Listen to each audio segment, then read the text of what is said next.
Yo, it's your boy Currency365. Legends never die. This is my Patreon page. We're over 200 people out now on Patreon. Thank you guys for the support and love. $10 a month is Patreon, and all those people that are in before the RV will be locked in forever at $10 a month, and everybody else will have to pay $50 a month. So make sure you're locked in at $10 a month before the RV. We do fiat, cryptos, and Iraq and global reset reports on here. We also play games. I give away $50 a week. Sometimes it's $100 a week, okay? And we play nice, cool games on here. So get locked in before the RV at $10 a month. We also have Eyes Open Media, and this is just $5 a month. We'll be worship and praise, and you can see what I've posted this week. Okay, so and you got the Mark Taylor locked one there. Okay, so yeah, that's it, man. Thank you guys for the love and support, and all the links are in the description section. Go check them out when you have the chance, and thank you for the support. Bye.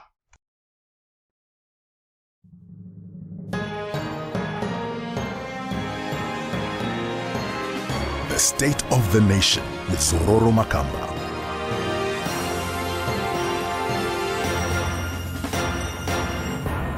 Confused about the changes going on in the economy? Don't worry, you're not alone. There are big changes all around us right now. A lot is happening. A new policy here, a new announcement there. It's kind of easy to lose track of what's really happening and why it's happening. It does look like it's a lot to take in, all at once. But let's just try to go through this together, because this is the state of the nation.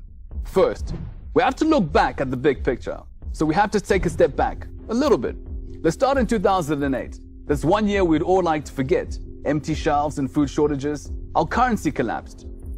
In February 2009, we switched to the US dollar. This made sense. It was like taking a timeout in a game. We needed that break. We were not the first country to adopt the US dollar. Ecuador did it in 2000, El Salvador in 2001. A few other countries did the same too. But there's a good side and a bad side to everything. There were things that were good about adopting the dollar, but there was stuff that was bad about it. On the good side, inflation came down, but there were also some bad things. We're an exporting country, so here's the problem. Because we were using a strong currency, the goods that we sell to other countries are more expensive. This is what the president meant when he said that our currency is too strong compared to the region. He said it's actually not a good thing. Let's put it this way. A supermarket in the UK wants to buy tea from Africa. They have two choices: buy from Zimbabwe or buy from Malawi. Now Zimbabwe uses the US dollar. Malawi uses the Malawian kwacha. But Zimbabwe uses the US dollar, a stronger currency than the kwacha. This means that the supermarket is going to need more US dollars to buy our tea. They need less US dollars to buy tea from Malawi. So what do? They just go with Malawi. Why? It's not because their tea is better, no. We know ours is. It's just that Malawian tea is cheaper. So the tea processor in Zim is getting less business than the tea processor in Malawi. Remember Ecuador, the other country that adopted the dollar? They have the same problem. This year, they had to run to the IMF for money because their exports are falling. In fact, the former president of that country said that dollarization had been a bad idea. It was great for a while, but not in the long term. Here's some numbers for you. There's this thing that they call capacity utilization. It basically tells us how much of your factory is productive. So in 2012, capacity utilization fell to just 44%. In 2013, it fell even more, to 39%. It kept falling and falling.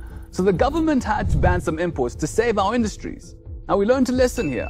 You can't do much if you're using a currency you don't control. This is why workers started towards making sure we have our own currency. Now it's not an easy road to get there. It'll take a lot of pain. Zimbabweans are already going through a lot. But when Mthuli Ncube was appointed as finance minister, he launched what he called the Transitional Stabilization Program.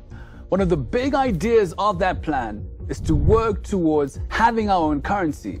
Now to do that, we had to face a few hard realities. So here's what he's done. In October, he separates the RTGS dollars from USD. In February of this year, we get rid of the 1-to-1 exchange rate. A lot of people were taking advantage of this rate to manipulate the market. Now we have the interbank market, where companies can buy and sell forex to each other. They have this in Nigeria. It's working because everybody wants it to work. Now last week, the finance minister made a big announcement. The USD will no longer be allowed to use for local transactions. Why? Let's break this down.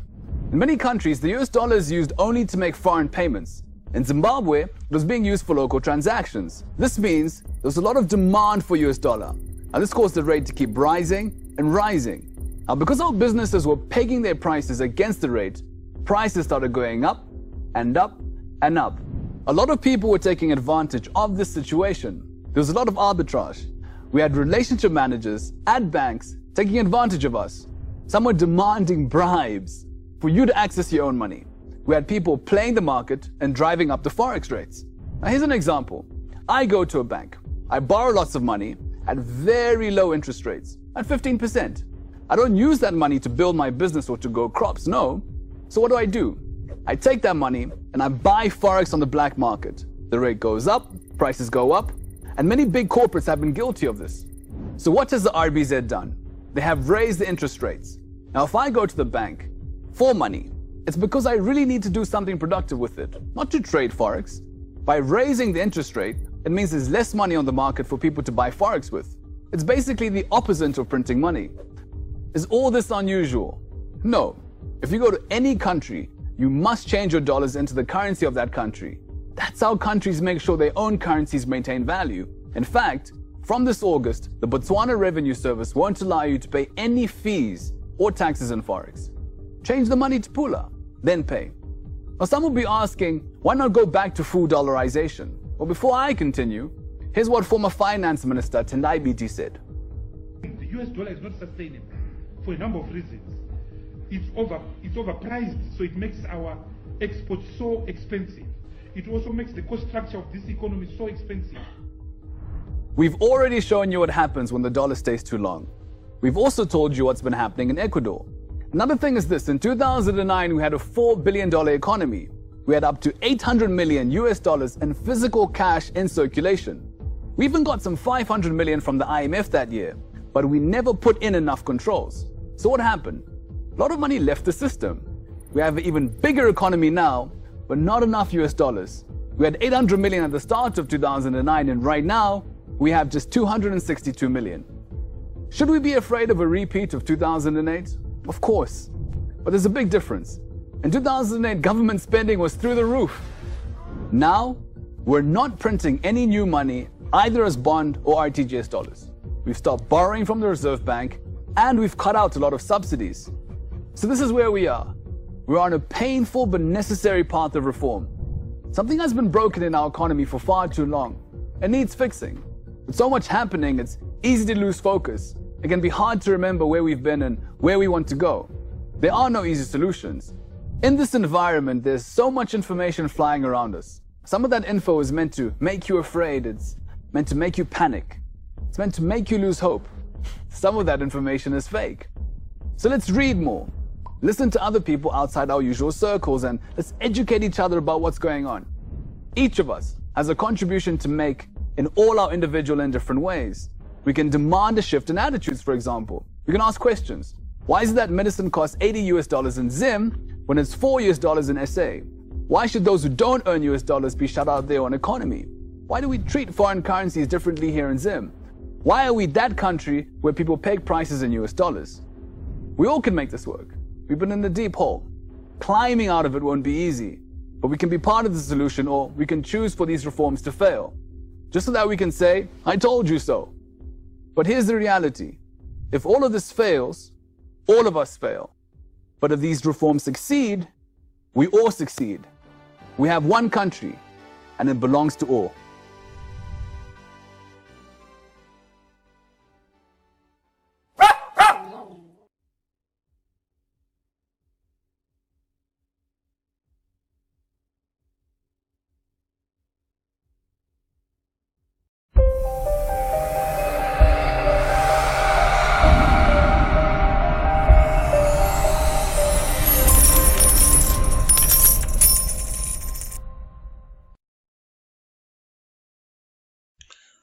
Yo, what's going on, everybody? It's Currency365, Legends Never Die. I hope you guys are doing well. It is July 3rd, 2019, and another report for you, man. Hopefully you guys are sharing the word that on Patreon here that we're only $10 a month. Okay, so hopefully you guys are sharing that word so we can bring more people in here. Hopefully we can get another 200, 300, 400 people in here by the end of the month, and start growing and get to that 1,000 people really very quickly. Okay. So we got that out the way. Also, Eyes Open Media Patreon is open as well, $5 a month over there. Yeah, so that's about it. Very simple, okay? And so let's get started here. Yesterday was very exhausting. I'm gonna just put it that way. There was so much information that people were putting out, especially Benny and others. Even Foot Forward was doing a lot of stuff. Just everybody was putting out so much information. I think it got overwhelming to a lot of people. And but it was just a lot of information, a lot of things going on yesterday. And including the the submarines killing over there near Alaska, with the U.S. and Russian submarines and other, we don't know, all that stuff that's going on, and it was just so much information yesterday. It was crazy. Christine Lagarde, IMF, Zimbabwe, everything, right? It was just a lot of information, and people just got overwhelmed. So, and I try to tell people, man, just calm down and relax, man, because you don't want to be exhausted. I even told Benny, you don't want to be exhausted, man. You know what I'm saying? Like, calm down, relax. It's gonna be okay. Like, you know what I mean? Like, because if you do all this, if you're doing all this, and you're wasting all this energy, and yet there is no RV, then like, people are gonna be starting to look at you like, what are you doing? Like, what are you wasting energy for? And why are you putting out all this information? Why is the world putting out all this information and there's no RV, right? So we got to be careful about that. Me, you can see I've been relaxing. I just put out a report yesterday, my first report in like a couple of days. Like, I'm relaxing, man. I'm not stressing it because I've already done the work. And like I told Benny as well yesterday, I've done the work.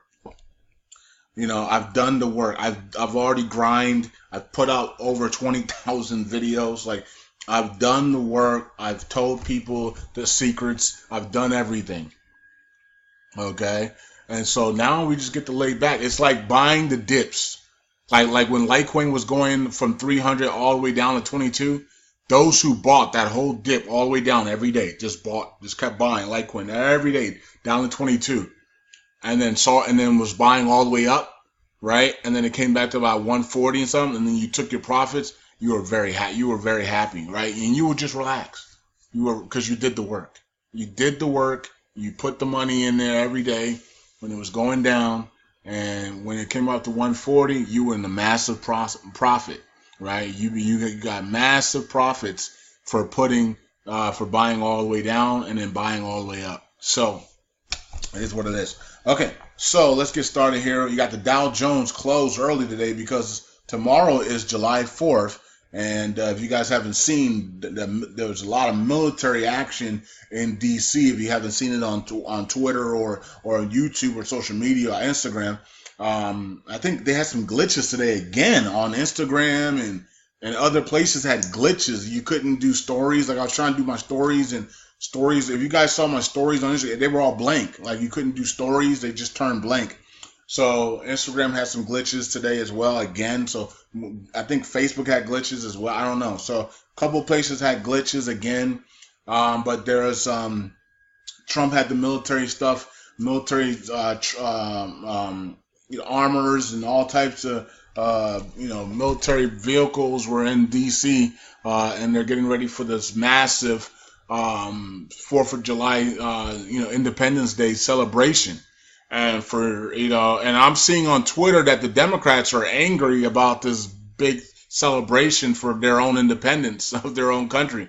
Colin Kaepernick said that told Nike to remove the flag shoe from Betsy something. I don't know, Betsy Bop or something. I don't know, but we're getting to the point where we don't even love our own country anymore. We don't love our flag. We don't love You know what? We don't love America anymore, especially the left, right? The left really don't love the left. Look like it seems like they're in a foreign country, right? So like they want America to be Mexico or something, right? So they don't even love their country anymore. So we're getting, and some of the Republicans as well. So we're getting to a point where we're not going to have July 4th weekends. Now, for me personally, I don't celebrate any of these holidays. Okay, I don't celebrate any of these holidays. Okay, but that doesn't mean that people don't have the free will too, right? It's your country, right? Just because I don't celebrate them doesn't mean that doesn't mean I'm gonna hate you for celebrating them. You know what I'm saying? So we're getting to a dangerous place where people don't have free will anymore, and then when they do, it's like they're being crucified for that, right? So it's kind of we're getting to a dangerous situation. Especially when you say, okay, it's America's independence from Britain, right?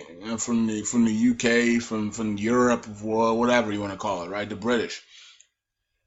Why are people angry about celebrating that, right? So, you know, I'm not going to celebrate that because I don't celebrate holidays, but I understand why people would celebrate that, and why would anybody be angry about that or have a hissy fit on Twitter about that? At some point, especially as a U.S. congressman that you swore in, isn't that what you're supposed to do? You swore in, okay? So anyways, we got the Dow Jones finishing at the top here. So we're at all-time highs on the Dow Jones, okay? And somebody asked me on Twitter, let's go to that right now, because this is going to be a short video. We're not going to be 2 hours here. We're going to be about 40 minutes or less, okay? So I'm going to quickly go faster here for you guys that think it's going to be a long video. It's not. It's going to be really short. It's going to be about 30 to 40 minutes, okay? So I'm going to go really fast really soon, okay? So it got so Kyle asked here about the markets hitting all-time highs and how long do you think it is until it bottoms out. And I said if the crash and currency reset is in October, then we will go up until then. Unless we see a national emergency, basically a global emergency, or a prophetic boom or a global blackout, that would then stop the uptrend immediately, right? So that's what I'm looking for to stop this uptrend. We're gonna need something like that, or we're gonna need the full on blown impeachment. I forgot to put that on there as well. The Democrats going full on blown with impeachment, even though they know it's not going to pass in the Senate, but they're going to try to pass it in the House. That would stop the momentum as well. So those are some of the things that are going to stop the momentum of the stock market from continuing to go higher if those things happen. Okay. So, but the market is setting up to go up, and then crash, right? So we know that. The elites are targeting October. First I'm targeting October. I was the one targeting October before they were, right? So the elites are copying me to targeting October, but for the economic crash in America. But we'll see. We'll see if it happens earlier, or if it happens in October. Okay. So anyways, everything else is green. We don't have to worry about that. Look, gold is at 1421, looking good and strong. The only thing that's going to stop gold is the currency reset.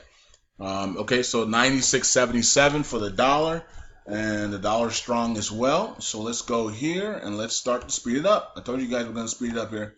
So let's get into it. Abdul Mahdi sends assurance to the oil companies of Iraq. We talked about that yesterday. That's where we left off. Let's continue.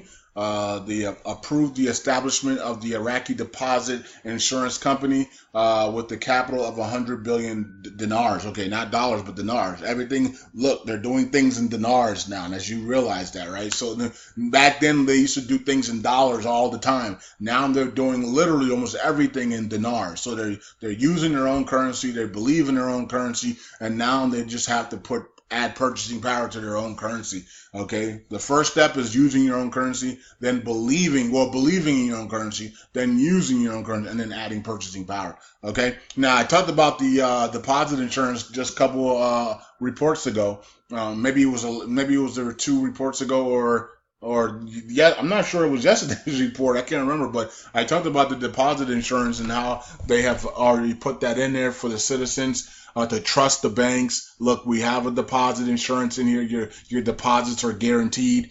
Okay, so this is good. Good news here from the central bank. Central bank continues to do good things. Okay. Parliamentary sets date for its next session, which is Saturday. Okay, because today's what, Wednesday, so yeah. So if they're setting it, then it's Saturday. So if it's Friday, they don't do nothing on Friday. It's Holy Day, right? Holy Day on Fridays. Weekend. Sometimes they, not really. Sometimes they do party on Fridays too. After even though it's Holy Day. Okay, so the nomination of Christine Lagarde to the head of the European Central Bank enters the IMF in an early race to succeed it. Okay, so there was some guy that took the position of, let's see here. Let me go here. I got a weird text message that just came in. Let me see. Okay, it says Facebook, Instagram, and WhatsApp app hit a photo glitch. Okay, that was the problem. It was a glitch in the photos. Okay, but somebody, I think it was Benny, who posted the name of the person who took over the position. I can't find it. Also, let me see here. Trump slaps 400% tariffs on Vietnamese steel. Okay. Where is the person that took over for? Okay, it says also breaking news from Iran. We will raise the uranium enrichment rate to more than 3.67% after July 7th. So that's what they're saying they're going to do. Let's see if Donald Trump, Israel, and Saudi Arabia allow them to do that or not. Okay, they're literally breaking the nuclear deal right in front of everybody's faces, and they don't care about it. And they're telling the world, we're not breaking a nuclear deal, and we're not breaching a nuclear deal, but they're clearly breaching the nuclear deal. Okay, so, and these people, because they don't believe that they're wrong, they don't believe that they have to, they don't have to do anything. According to Islam, they do not have to obey any contracts with the infidels. So that's why Iranians can come out and say we're going to raise enrichment to 50% more than a nuclear deal, but we're not breaching it, because they can lie to the infidels all day long. It's part of their religion. Okay, so don't get it twisted and don't get it misunderstood. They are allowed to do that according to their religion. Okay, so they can lie in your face, and it's all good. Okay, Bill Cosby. Okay, but Benny posted that Bill Cosby accuser admits lying in her memoirs about the story about him. Yeah. Okay, but I'm looking for the guy that replaced. I'm guessing I'm gonna have to. Somebody replaced Christine Lagarde. Oh, there he is. Breaking news from Benny. He said that David Lipton will replace Christine Lagarde in the IMF. Okay, so there it is. So Christine Lagarde is now going to be the European Central Bank, the head of the European Central Bank. Okay, so there you go. All right, so moving on from there. Let's go here. Iraq offers special mechanisms to buy energy from Iran. All right. So see, this is the problem that we had, because Donald Trump should have stopped these guys from being able to buy Iraq being able to buy energy and gas from Iran already. These gave him he's gave him exemptions after waivers after waivers after waivers. And so you got here that Iraq seeks to establish a financial outlet allowing it to continue to buy electricity and vital gas from Iran and to circumvent U.S. sanctions, reflecting a European mechanism that came into force on Friday.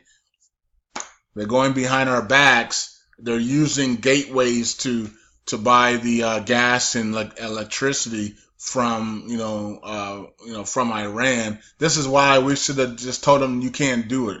When you give people waivers and waivers and waivers, you're allowing the beast to continue. You're allowing the evil to continue and to have to buy time to be able to then be able to do other things. And this is why I was telling Donald Trump, you stop, don't give them any more waivers. They will not come off for Iranian gas and energy, regardless how long you continue to give them waivers. They want you to give them waivers because they're not going to come off of it, right? So it's mind blowing that, this is so easy to understand, but our politicians sometimes seem like they almost sometimes seem worse than the dinar community.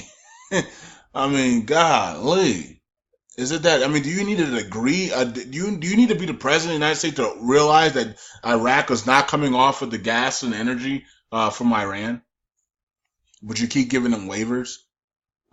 Special purpose mechanisms will allow Iraq to pay for Iranian import energy in Iraqi dinars, okay, which Iran can use to buy humanitarian goods exclusively. All right, according to 3 Iraqi officials. Now, back in the summertime of last year, I told you guys that Iran will be using the IQD. Okay, and I got a lot of hate for that, especially from the gurus, because the gurus don't know anything. And so now you see that they're going to be using Iraqi, not going to be using dollars, but they're going to be using Iraqi dinars to buy humanitarian goods exclusively. I wonder how many of those people that talk crap about me and say all these things about me, I wonder if any of these people come back and say, hey man, I'm sorry, man. None. They just hide and they disappear forever, and they don't say anything. They know you're right, and so they're angry. And then it is what it is. Okay, so that's what's going on with that. Let's move on, because America put them itself. America allowed that to happen because they continue to give waivers and waivers and waivers and waivers and waivers, and when you do that, nothing is good when you do that. And I'm starting to, and I've already called out Donald Trump for doing that a lot. He's starting to get soft. He's starting to change. And I was the first one to call that out, right? I saw something from Prophet of Solomon on YouTube the other day about a prophecy she had on Donald Trump, and it wasn't good at all. So, but she hid it. She hid it from everybody for about 3 months, the last 3 months. Well, during that same time period, I've been publicly calling this man out because I don't like what I'm seeing. Okay, I don't like what I'm seeing. Okay, and so it's kind of interesting that she was hiding it because I guess God told her it's not time to talk about it. But for me, I was publicly talking to hey, Donald Trump. Something ain't right about you right now because you're not that same Donald Trump that came into the White House. You're letting things slide now. You're letting things go. Like, what are they getting to you? Is the deep state getting to you, or are you finding out that it's a lot? Like, literally everybody's corrupt, and like it's more bare. It's more like if you just give in, then your life will be a lot easier than if you continue to fight against like 90% of the people around the world, the elites, because they're all corrupt. Right? So remember Abadi said we're all corrupt. That's all we know is corruption. Right? And so that's what Donald Trump is dealing with. And so a lot of times you get tired. And because you're one of the few that's fighting against this corruption, and then you just start to give in and give in and give in and give in. And then we look up and Donald Trump is just like them, right? And so that's why you got to pray. You got to pray for him. You got to pray for him because he's fighting the deep state, and he's fighting the liberals. He's fighting the Republicans. He's fighting everybody, and he's giving in. And we know he's giving in because here we are in July. There's no trade deal. There's no revaluations. There's no nothing. We all thought that if he comes in, he's going to mean business, and within the first year or less, the resets would already happen and everything. And here we are about to be, this year is halfway over and Donald Trump's in there. Donald Trump, we haven't seen anything. Now, of course, behind the scenes, he's done a lot behind the scenes, right? We understand that. But we're talking about the things that we were looking to see.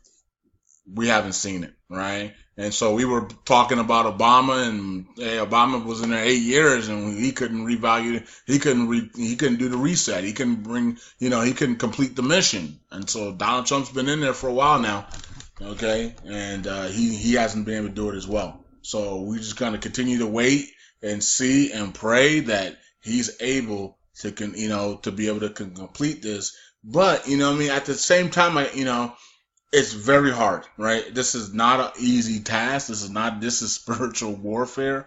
And the citizens of Iraq need to rise, man. And I'm the only one saying that, man. Like, I've been beating the drum on that. And at some point, they're going to need to rise, man, because, if you want to remove the proxy government and the corrupt, you got to rise and take these people out, man. And even if they rise, even if the citizens rise, and these people surrender, right, and give the citizens what they want, if the citizens allow these people to stay in power, then it's not going to last long. These people are corrupt. They're going to go right back to their corruption. They'll be good for about a year or two, and then they're going to go right back to their corruption. Right? So the citizens are going to need to take these people out and take them out for good. Okay? Also, Zimbabwe, for you guys that are looking at Zimbabwe, I saw something about $400 million in bonds, in new bonds. So Zimbabwe's printing $400 million in new bonds. Okay, and also they're trying to force Makandawa, they're trying to force the president out. President Makandawa, whatever his name is, Mangawa, right? Mangawa. Okay, Mangawa. They're trying to force Mangawa out, but they don't know how to do it. They thought the national stay home national shutdown was gonna work. That didn't work. That was a failure. And they're trying to figure out all these other things to get them out of there. I mean, look at Venezuela. The new elites told us that they're going to get Maduro out of Venezuela. It's not as hard as you guys think, right? It's not hard to just say, hey, we're going to get these people out. There's 100,000 people that are saying, no, you're not. You know what I mean? Like, if I come up there and say we're going to end the proxy government, there's 100,000 people that are saying, no, you're not, right? And what are you going to do about it, right? And so that's the problem. It's not like everybody is for you, right? It's not like everybody's for Maduro leaving or Mangawa leaving. There's 100,000 people saying, no, you're not.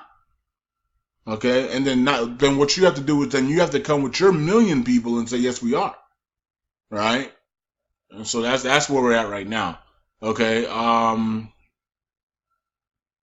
Okay, so let's move on from there. Karbali says that we will not pass any figure nominated by the dagger to the bag of education.